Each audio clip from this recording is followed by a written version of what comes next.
ಸರಿ ಇಲ್ಲೊಂಚೂರು ವೀಡಿಯೋ ಇಲ್ಲ ಆಗ್ತಿದೆಯಲ್ಲ ಇಲ್ಲ ಆಗ್ತಿದೆಯಲ್ಲ ಅಲ್ಲ ಸರ್ ಕೂಡ ಅಷ್ಟು ಕಂಟಿನ್ಯೂಸ್ ಹೆಲ್ಪ್ ಮಾಡ್ತೀಯ ಮಂಗಳ ಟೈಮ್ ಮಾಡೋ ವಿಡಿಯೋ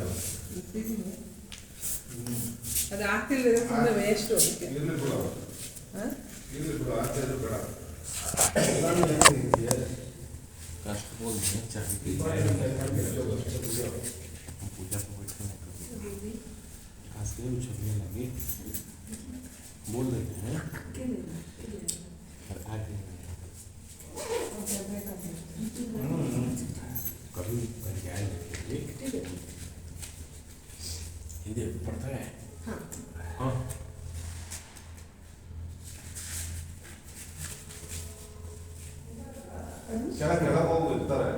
पहला अध्याय। एक समय मनुष्यों के हित की इच्छा के लिए अनेक लोकों में घूमते हुए मनुष्य लोक में पहुंचे। वहां बहुत योनियों में जन्मे हुए प्रायः सभी मनुष्यों को अपने अपने कर्मों द्वारा अनेकों दुखों से पीड़ित देखकर किस यत्न से करने से निश्चय ही इनके दुखों का नाश हो सकेगा, ऐसा मन में सोचकर विष्णु लोक को गए। वहाँ श्वेत वर्ण और 4 भुजाओं वाले देवों के इस नारायण को, जिनके हाथों में सब चंद्र गदा और पद थे तथा वनमाला पहने हुए थे, देखकर स्तुति करने लगे, हे भगवान, आप अत्यंत शक्ति से संपन्न हैं। मन तथा वाणी आपको नहीं पा सकती। आपका आदि मध्य और अंत नहीं। पूजा में समय है। सृष्टि के आदिभूत और भक्तों नष्ट करने वाले हो, आपके लिए मेरा नमस्कार है।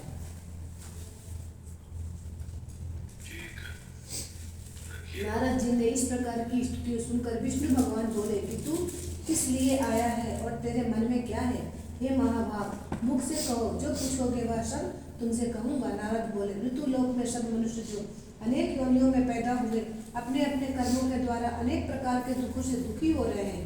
हे नाथ, यदि हम पर दया भाव रखते हैं तो बताइए कि उन मनुष्यों के दुख थोड़े से प्रयत्न से ही कैसे दूर हो सकते हैं। श्री भगवान बोले, हे नारद, मनुष्यों की भलाई की इच्छा से तूने बहुत अच्छी बात पूछी। जिस काम के करने से मनुष्य मोह से छूट जाता है वह कहता हूँ सुन। बहुत पुण्य को देने वाला स्वर्ग तथा मनुष्य दोनों लोकों में दुर्लभ व्रत है। आज मैं प्रेम वश होकर तेरे से कहता हूँ, सत्यनारायण जी का व्रत अनेक तरह विधान से करके मनुष्य तुरंत ही यहाँ सुख भोग कर मरने पर मोक्ष को प्राप्त होता है। भगवान के वचन सुनकर नारद मुनि बोले कि उस व्रत का फल क्या है, विधान क्या है, किस किस ने उस व्रत को किया है और किस दिन यह व्रत करना चाहिए, यह सब विस्तार से कहो।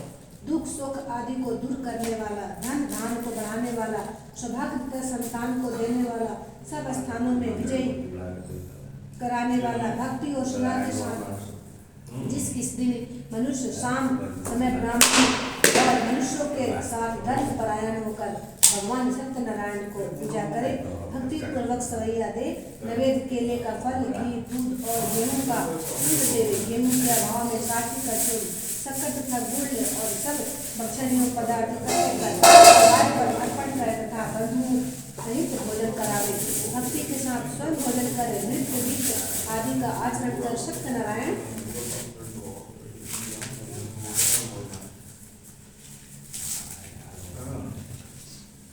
भगवान का स्मरण करता हुआ अपने घर जाए। इस प्रकार से मनुष्य की इच्छा निश्चित ही पूरी होती है। कलयुग में भूमि पर मोक्ष प्राप्ति का सरल उपाय है। पहला अध्याय। बोलो सत्यनारायण स्वामी की जय जय। सूत जी बोले कि ऋषियों, जिसने पहले समय में इस व्रत को किया है, अब मैं वह बताऊंगा। काशीपुर नगर में एक अति निर्धन ब्राह्मण रहता था। वह भूख और प्यास से बेचैन हुआ नित्य ही पृथ्वी पर घूमता था। ब्राह्मण को प्रेम करने वाले भगवान ने ब्राह्मण को दुखी देखकर बूढ़े ब्राह्मण का रूप धारण कर उसके पास जाकर आगे नित्य दुखी इस पृथ्वी पर क्यों घूमते हो? हे श्रेष्ठ ब्राह्मण, यह मुझसे सुनना चाहता हूँ। ब्राह्मण बोले, मैं बहुत निर्धन ब्राह्मण हूँ, भिक्षा के लिए पृथ्वी पर घूमता हूँ। हे भगवान, यदि आप इसका उपाय जानते हैं तो कृपा कर कहो। फिर ब्राह्मण बोला कि श्री सत्यनारायण भगवान मन वांछित फल को देने वाले हैं, इसलिए हे ब्राह्मण तो उनका पूजन कर, जिसके करने से मनुष्य प्राप्त होता है। ब्राह्मण को व्रत का सारा विधान बतलाकर ब्राह्मण का रूप धारण करने वाले सत्यनारायण भगवान अंतर ध्यान हो गए। जिस व्रत को ब्राह्मण ने बतलाया है मैं उसको करूंगा, यह निश्चय करने पर उसे रात में नींद भी नहीं आई। बस सत्यनारायण के व्रत का निश्चय कर भिक्षा के लिए चला। उस दिन उसको भिक्षा में बहुत धन मिला, जिससे बंधु बांधवों के साथ उसने सत्यनारायण का व्रत किया। इसके करने से वह ब्राह्मण सब दुखों से छूटकर अनेक प्रकार के संपत्तियों से युक्त हुआ। उसी समय से ही वह ब्राह्मण हर मास व्रत करने लगा। इस तरह सत्यनारायण भगवान के व्रत जो करेगा वह सब पापों से छूटकर मोक्ष को प्राप्त होगा। आगे जो पृथ्वी पर सब नारायण का व्रत करेगा वह मनुष्य सब दुखों से छूट जाएगा। इस तरह नारद ने नारायण को कहा, वह व्रत उनसे कहा, हे रुद्र, अब मैं आपसे और क्या करूं? ऋषि बोले, हे मुनीश्वर, संसार में इस ब्राह्मण से सुनकर किस किस ने इस व्रत को किया, हम वह सब सुनना चाहते हैं। इसके लिए हमारे मन में सदा है। सुत जी बोले, मुनियों, जिसने व्रत को किया है वह सब सुन रहे। इस समय एक ब्राह्मण धन और ऐश्वर्य के अनुसार बंधु बांधवों के साथ व्रत करने को तैयार हुआ। उसी समय एक लकड़ी बेचने वाला बूढ़ा आया और बाहर लकड़ियां को रखकर ब्राह्मण के मकान में गया। प्यास से दुखी लकड़हारे ने उसको व्रत करते देख लकड़हारे ब्राह्मण को नमस्कार कर कहने लगा कि आप यह क्या कर रहे हैं और इसके करने से क्या फल मिलता है? कृपा कर मुझसे कहो। ब्राह्मण ने कहा, सब मनोकामनाओं को पूरा करने वाला यह सत्यनारायण भगवान का व्रत है। इसकी कृपा से ही मेरे यहाँ धन दान की विधि हुई है। ब्राह्मण से इस व्रत के बारे में जानकर लकड़हारा बहुत प्रसन्न हुआ। चरणामृत से और प्रसाद खाने के बाद अपने घर को गया। लकड़हारे के मन में इस प्रकार का संकल्प किया कि आज ग्राम में लकड़ी बेचने से जो धन मुझे मिलेगा उसी से सत्यनारायण देव का उत्तम व्रत करूंगा। यह मन में विचार करो। बूढ़ा ब्राह्मण लकड़ी को अपने सिर पर रख जिस नगर में धनवान लोग रहते थे वह ऐसे सुंदर नगर में गया। उस रोज वहाँ उसे उन लकड़ियों का दाम पहले से चौगुना मिला। तब वह बूढ़ा लकड़हारा दाम को अति प्रसन्न होकर पक्के केले की फल, घी, दूध, दही और गेहूं का झूठ इत्यादि श्री सत्यनारायण भगवान का व्रत के कुल सामग्रियों को लेकर अपने घर गया। फिर उसने अपने सब बंधुओं को बुलाकर विधि के साथ भगवान जी का व्रत किया। उस व्रत के प्रभाव से बूढ़ा लकड़हारा धनपुत्र आदि युक्त हुआ और संसार के समस्त शुभ भोग कर वैकुंठ को चला गया।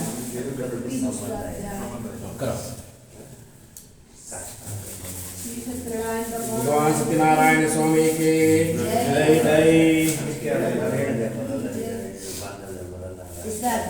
सुत जी बोले, हे श्रेष्ठ मुनि, आगे की कथा कैसा हो सुनो। पहले समय में उनका मुख नाम का एक बुद्धिमान राजा था। वह सत्यनारायण और जिसे इंद्रियो था वह प्रतिदिन देवस्थानों में जाकर गरीबों को धन से कष्ट दूर करता था।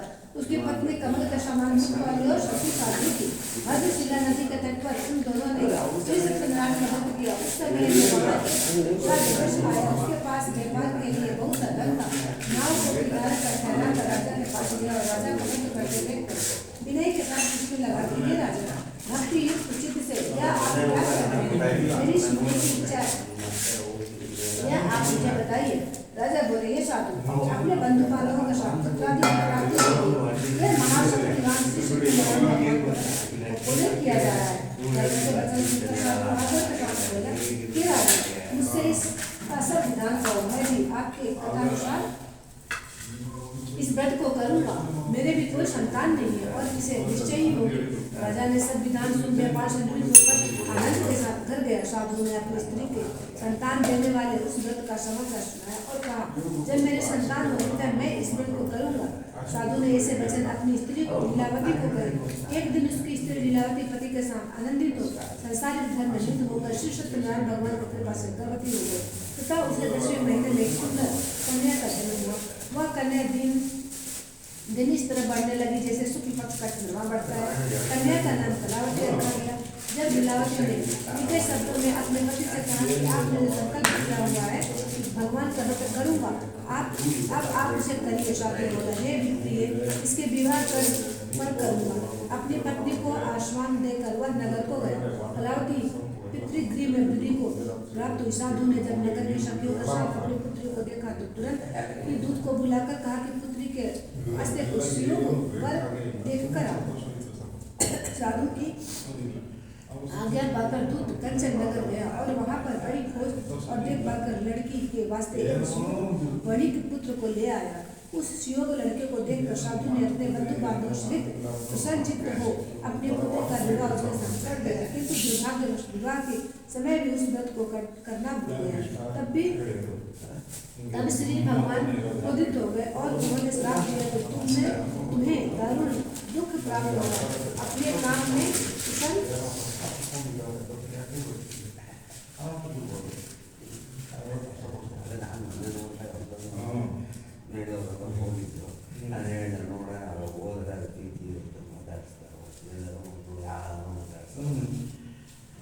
साधु बनिया जमाता सहित समुद्र के समीप रतनपुरी नगर में पहुंचा और वहां से दोनों ससुर जमाई राजा जलकेतु के नगर में पहुंचे और व्यापार कर रहा। एक रोज भगवान सत्यनारायण की माया से प्रेरित कोई चोर राजा के धन का चुरा कर शीघ्र भागा जा रहा था, किंतु पीछे से राजा के दूतों को आगे देखकर चोर ने घबरा कर रात के भागते धन को चुपचाप वहीं रख दिया जहाँ वे दोनों ससुर जमाई खड़े हुए।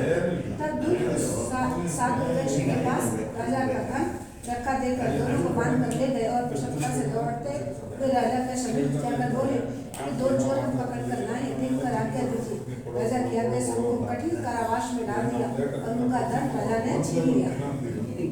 उसी शाप द्वारा उसकी पत्नी भी घर पर बहुत दुखी हुई और घर में जो धन रखा था उसे चोर चुरा कर ले गए। शारीरिक और मानसिक पीड़ा से हंसिया से अति सुखित हो अन्न की चिंता में कलावती एक ब्राह्मण के घर गई।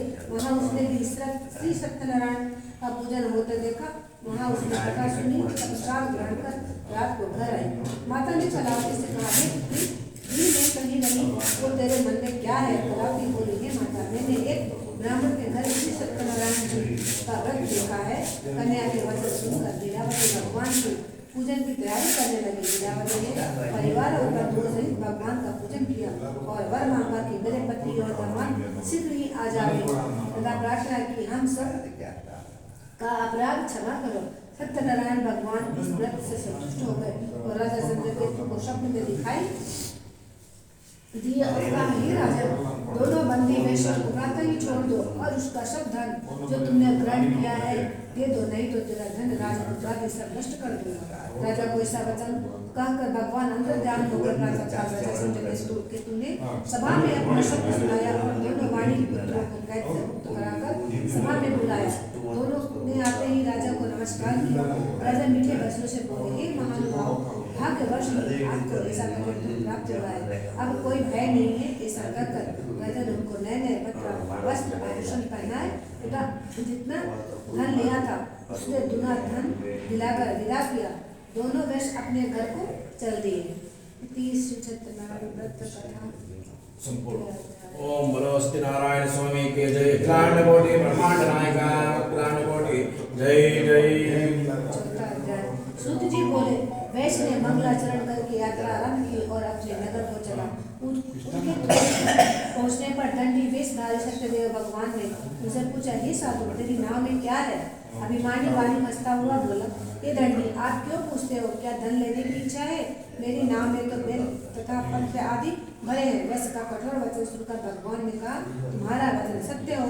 ऐसा कहकर दंडी वहां से चले गए और कुछ दूर जाकर समुद्र के किनारे बैठ गए। दंडी के चले जाने पर वैश्य ने मित्र क्रिया करने के बाद नाव को ऊंची ऊंची देखकर अचंभा किया तथा नाव में बेल आदि देखकर मूर्छित तो जमीन पर गिर पड़ा। फिर मूर्छा खुलने पर बहुत शोक करने लगा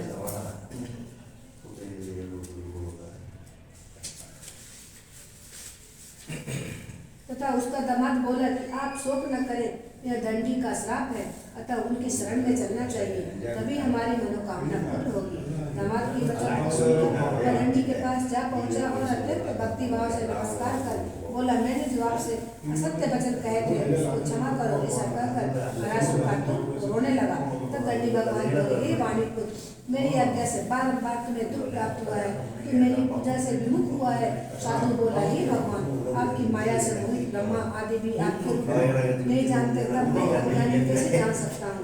आप प्रसन्न होइए, मैं सामर्थ्य के अनुसार आपका पूजा करूँगा। मेरी रक्षा करो और पहले के समान लोका में धन भर दो। उससे भक्ति युक्त वचन सुनकर भगवान प्रसन्न हो गए। उसकी इच्छा वर देकर अंतर्ध्यान हो गए। तब उन्होंने नाव में आकर देखा तो नाव धन से परिपूर्ण है। फिर वह भगवान सत्यदेव का पूजन कर साथियों के साथ अपने नगर को चला। तब वो अपने नगर के निकट पहुंचा। तब दूत को घर भेजा। दूत ने जाकर उसकी स्त्री को नमस्कार कर कहा, साधु अपने दामाद सहित नगर के समीप आ गए हैं। ऐसा सुन सती ने बड़े हर्ष के साथ भगवान सत्यदेव का पूजन कर पुत्री से कहा, मैं अपने पति के दर्शन को जाती हूँ, तू कार्य पूर्ण करके शीघ्र आना। माता के ऐसे वचन सुन कलावती प्रसाद को छोड़ पति को देखने चले। प्रसाद की अवज्ञा के कारण सत्यदेव ने रुष्ट होकर उसके पति को नाव सहित पानी में डुबो दिया। कलावती अपने पति को न देखकर रोती हुई जमीन पर गिर गई। इससे तरह नौका डूबा हुआ है कन्या को रोते हुए साधु दुखी होकर बोला, हे प्रभु, इससे मेरे परिवार से जो भूल मुझे क्षमा करो। इसके तीन वचन सुनकर श्री सत्यदेव प्रसन्न हो गए और आकाशवाणी को मेरी कन्या मेरे प्रसाद को त्याग कराई है, इसलिए उसका पति अदृश्य हुआ है। यदि वह घर जाकर प्रसाद खाकर लौटे तो इसे पति अवश्य मिलेगा। आकाशवाणी से ऐसा सुनकर कलावती ने घर पहुंचकर प्रसाद खाया। फिर उसने आकर अपने पति के दर्शन किए। तब वैश्य परिवार के सभी लोग प्रसन्न हुए। फिर साधु ने बंधु बांधवों सहित श्री सत्यदेव का विधि पूर्वक पूजन किया। उस दिन से हर पूर्णिमा व संक्रांति को श्री सत्यनारायण का पूजन करने लगे। फिर इस लोक के सुख भोगकर अंत में स्वर्ग को चला गया।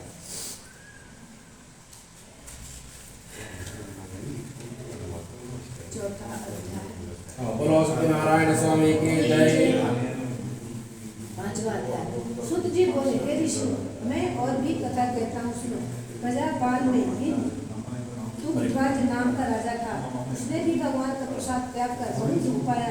एक समय वन में जाकर पशुओं को मारकर बड़ के पेड़ के नीचे आया। वहाँ उसने भक्ति भाव से ग्वालों को बादलों से सहित श्री सत्यनारायण का पूजन करते देखा। राजा देखकर भी अभिमान बस न वहाँ गया और न नमस्कार किया। तब ग्वालों ने भगवान का प्रसाद उसके सामने रखा तो वह प्रसाद को त्याग कर अपनी सुंदर नगरी को चला गया। वहाँ आकर उसने अपना सब कुछ नष्ट हो पाया। वह जान गया कि यह सब कुछ भगवान की क्रिया है। विश्वास कर ग्वालों का समीप गया और विधि पूर्वक पूजन कर प्रसाद खाया। सत्यदेव की कृपा से सब जैसा का वैसा ही हो गया तथा सुख होकर मरने पर स्वर्ग लोक गया।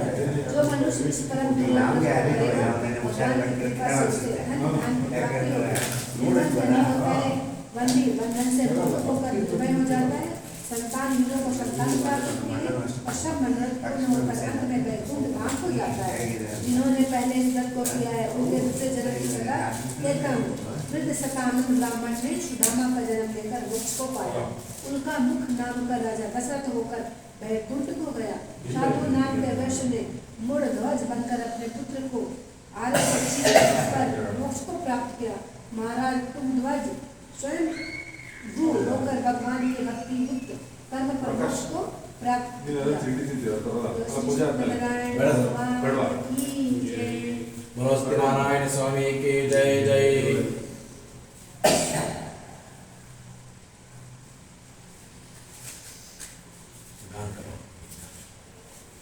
खड़ा हो गए।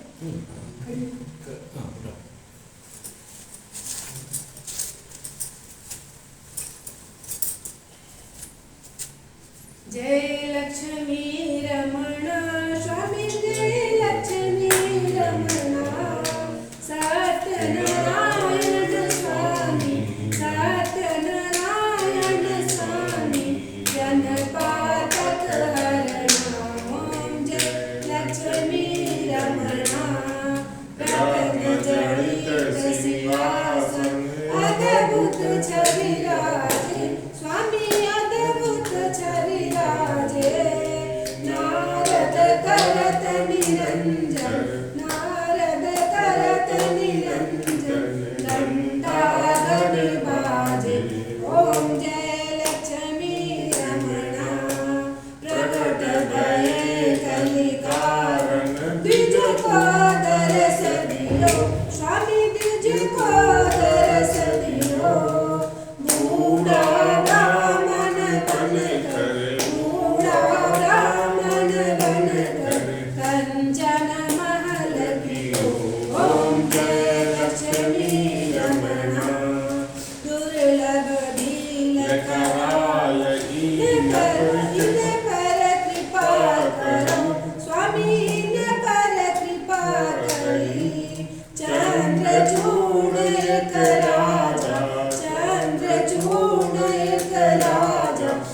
जिनके विपत्ति हरी। ओम जय लक्ष्मी वैश्य मनोरथ पायो सदा तज दीनी।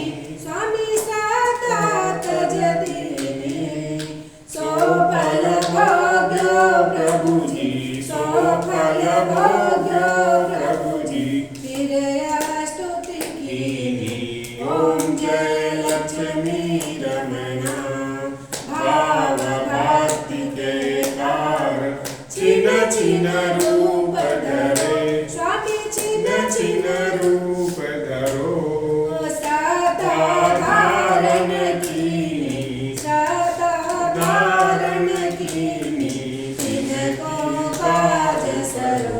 ओम जय लक्ष्मी रमणा बाल बाल सन राजा बन में भक्ति करी। स्वामी बन में भक्ति करी। मन वांछित फल दीना, मन इच्छा फल दीना, दीन दयाल हरि।